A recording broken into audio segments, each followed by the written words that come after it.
How to delete a language from the Google Keyboard or Gboard on the Samsung Galaxy S25 series. First, tap on the home button to return back to the home screen. Then swipe down at the top to open up Quick Settings. In here, tap on the settings icon.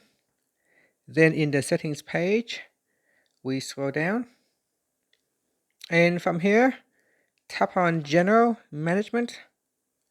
After that, we scroll down and tap on Gboard settings if you have Gboard settings here. Otherwise, tap on Keyboard list in default. Then tap on Gboard. Now once you're in here, tap on languages. And then on the language that you want to remove, simply swipe across like this. And that will remove a language from the keyboard. Here, if I go back here and if I bring up my keyboard, you can see that that particular language has now been removed. And that's it. Finally, you can tap on the home button to return back to the home screen. Thank you for watching this video. Please like and subscribe to my channel for more videos.